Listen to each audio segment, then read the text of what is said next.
আসসালামু আলাইকুম ও রহমতুল্লাহি ওবরাকাতু। আমি মোহাম্মদ জাহিদুল ইসলাম, প্রতিষ্ঠাতা পরিচালক লিজেন্ড স্কিল। আশা করি সবাই ভালো আছেন। আলহামদুলিল্লাহ আমি অনেক বেশি ভালো আছি। তো আলহামদুলিল্লাহ সুন্দর একটি সকাল পেলাম আল্লাহ রব্বুল আলমের পক্ষ থেকে। এই মুহূর্তে অনেক মানুষ হাসপাতালে কাতরাচ্ছে, মিথ্যে অপবাদে, মিথ্যে চক্রান্তের শিকার হয়ে জেলখানায় দিন যাপন করছে। এই মুহূর্তে অনেক মানুষ কবরের দিকে রওনা হচ্ছে। আলহামদুলিল্লাহ আল্লাহ তাআলা আপনাকে আমাকে সুন্দর একটি সকাল উপহার দিয়েছেন। তো আমরা কি আজ ফজরের নামাজটা আদায় করেছি? একটু নিজেকে প্রশ্ন করি, আমরা কি আল্লাহর দেয়া কোরআনুল কারীম কি আজ অন্তত 2 পৃষ্ঠা হলেও তেলাওয়াত করেছি? আমি জানি, আমি বিশ্বাস করি আপনারা প্রত্যেকে নামাজ পড়েন এবং প্রত্যেকে কোরআন তেলাওয়াত করেন এবং প্রত্যেকে অনেক বেশি আমলদার। জাস্ট আমি মনে করিয়ে দেওয়ার জন্য, স্মরণ করিয়ে দেওয়ার জন্য কথাগুলো বলছি। কারণ আল্লাহ তাআলা কোরআনে বলেছেন যে স্মরণ করিয়ে দাও, এটা মুমিনদের জন্য উপকার আসবে, এই জন্য বলা। তো দেখুন, ঠিক আমার বাসার জানালার পাশেই, বেলকুনির সাথেই মসজিদ, মসজিদের সাথেই কবরস্থান। এই কবরে যিনি বা যারা শায়িত আছেন প্রত্যেকেই আমাদের মতোই সকাল পেত, দুপুর হতো, রাতও পেতেন এবং সংসার করেছেন, অফিস করেছেন, ব্যবসা করেছেন। এক একজন এক এক কর্মে লিপ্ত ছিলেন, সবাই কিছু না কিছু করতেন।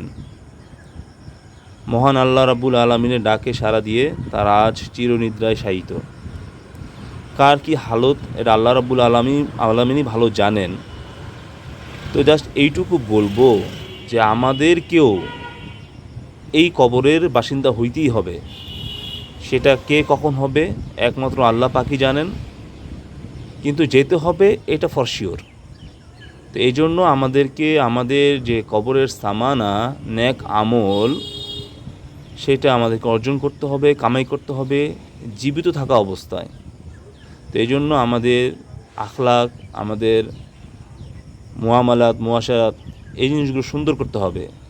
অন্যের সাথে আচরণ, লেনদেন, এগুলো পরিষ্কার করতে হবে, যাতে করে আমরাও ওই কবর দেশে গিয়ে সুখে শান্তিতে জান্নাতি পরিবেশে থাকতে পারি।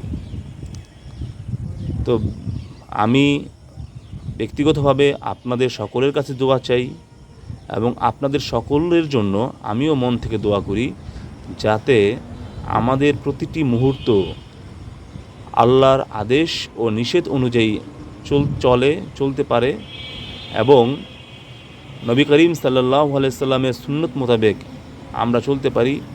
এই দোয়া সকলের জন্য এবং সকলের কাছে আমিও চাই সকলে আমার জন্য দোয়াটি করবেন।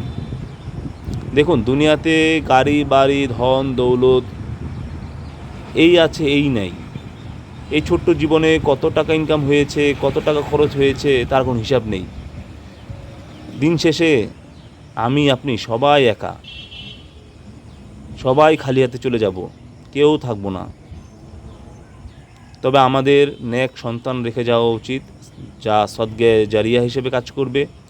ভালো কিছু কাজ, গাছ লাগানো, টিউবওয়েল বসিয়ে দেওয়া, তারপর কূপ খনন করে দেওয়া, এরকম অনেক সদকা জারিয়া যে কাজগুলো আছেন, এতিমখানা, মাদ্রাসায় দান করা।